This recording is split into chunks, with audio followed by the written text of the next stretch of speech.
प्रभु के बड़े ही प्रिय सखा हैं, बृहस्पति जी के शिष्य हैं, जिनका नाम है उद्धव जी।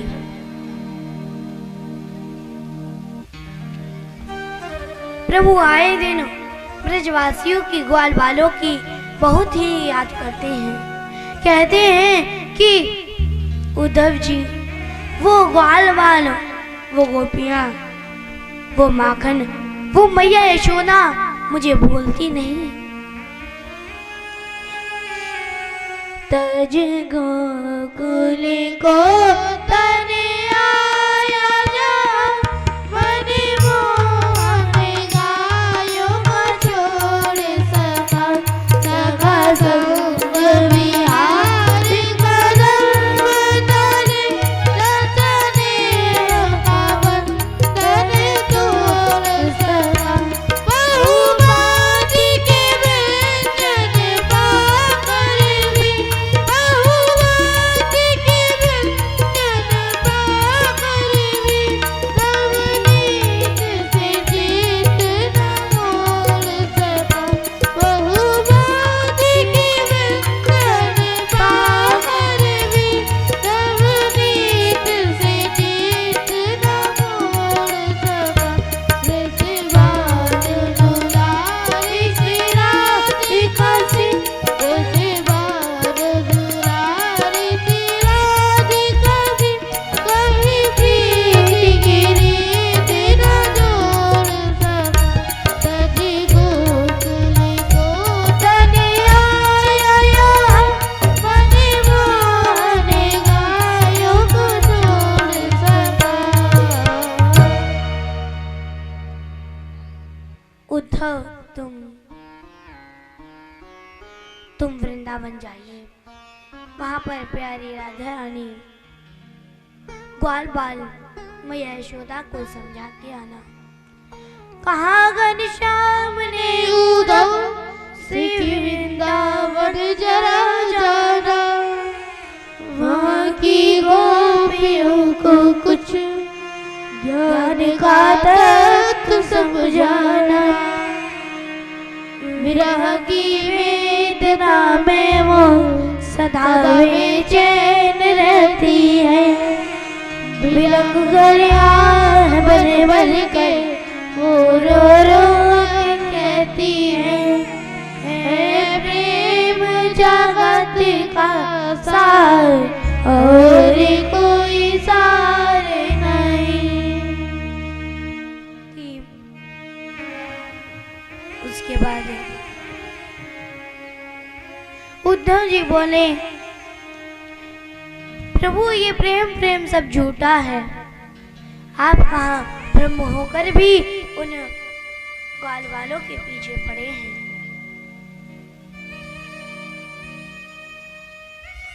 प्रभु बोले, उद्धव तुम जाके तो देखो। चले उद्धव जो मथुरा से, वृंदावन निकट आया, वहीं से प्रेम ने अपना अनोखा रंग दिखलाया। कि प्रभु की काली कांवर लेकर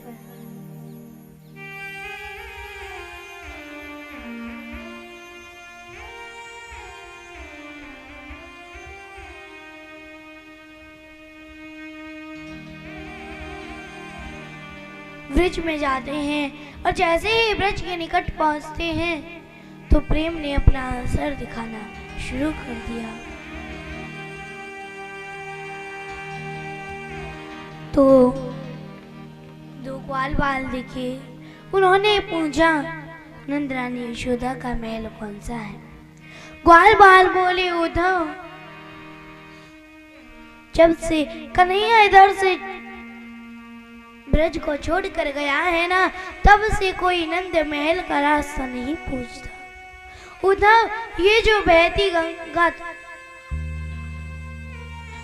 की तरह जलधारा दिख रही है, ये कोई नदी इत्यादि का जल नहीं है, बल्कि ये कृष्ण के विरह में रोए हुए हजारों गोपियों का ये जल है। उद्धव जी बोले, बाप रे इतना प्रेम। ग्वाल बाल बोले, उद्धव इसी के सहारे सारे चले जाओ, जहाँ इसका निकट स्थल होगा वही नंद रानी यशोदा का महल होगा। उद्धव जी चले, रथ को नंद महल के द्वार पर खड़े किए। उसके बाद नंद बाबा निकल के आए। उन्होंने प्रणाम किया और बोले, मैं मथुरा से कृष्ण का सखा उद्धव मैं संदेश लेकर आया हूं।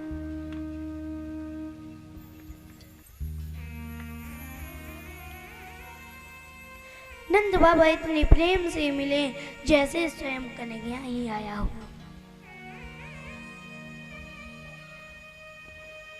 उसके बाद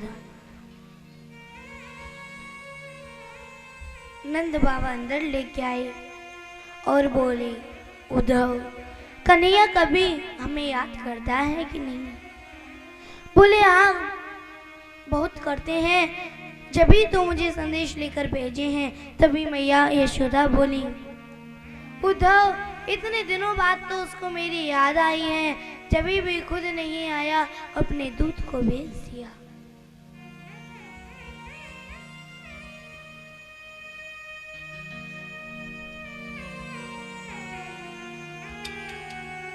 उद्धव वो ठीक तरह से भोजन करता है कि नहीं? उद्धव वो भोजन का बड़ा संकोची है।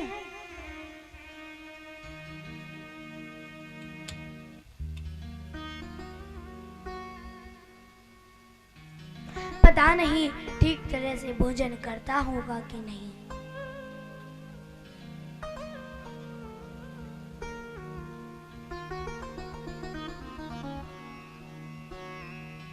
उसके बाद रात कब बीत गई कुछ पता ही नहीं चला। सुबह गोपियां द्वार पर आती हैं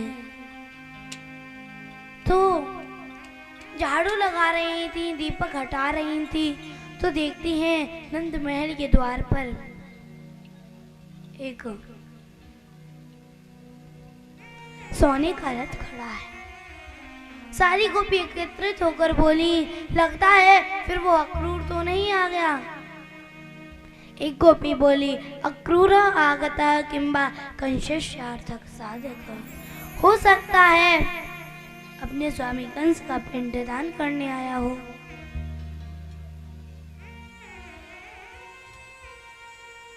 उसके बाद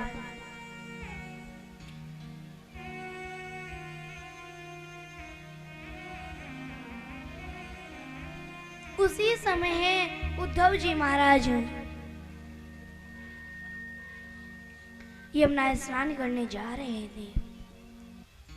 गोपियों को प्रणाम किए कि मैं मथुरा से कृष्ण का सखा संदेश लेकर आया हूं। बोले, उद्धव वो कभी क्या हमें याद करते हैं कि नहीं? बोले, बहुत याद करते हैं, तभी तो मुझे संदेश लेकर भेजे हैं।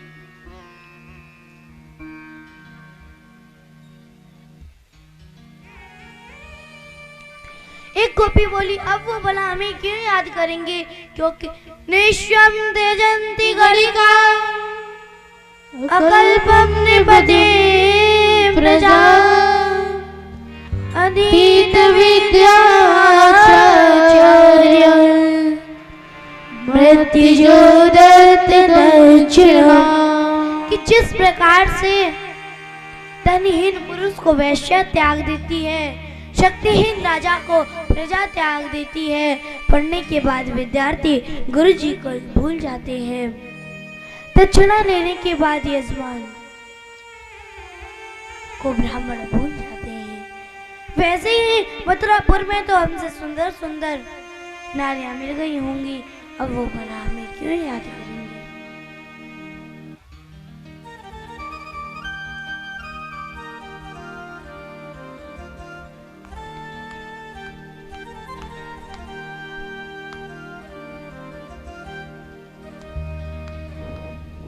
उद्धव जी ज्ञान के घमंड में इतना डूबे कि अपने आप को ही भूल गए। उद्धव सुनो गयो सुनी गोपिन के बोल, ध्यान बजाई डुंडवी प्रेम बजायो उद्धव जी ऐसा प्रेम में डूबे कि अब मथुरा जाने का नाम ही नहीं ले रहे हैं। 6 महीने हो गए लेकिन जाने का नाम नहीं, और भगवान से यही प्रार्थना कर रही हैं। आसाम हो चरण रे रुज साम हम श्याम, वृंदावने किमपि गल्म सधीना, यादु स्वयं स्वजनमाय पथं चहित्वा, बीजुर्मुकुन्द पृथिवीं शतभिर्ममेज्ञा। उसके बाद प्रभु मेरे कर्मानुसार लता पता वृक्ष औषधि चाहे कुछ भी बनाना, लेकिन बनाना वृंदावन का ही, ताकि ब्रज गोपियों से उड़ने वाली धूल मेरे ऊपर पड़ जाए और मैं पवित्र हो जाऊं।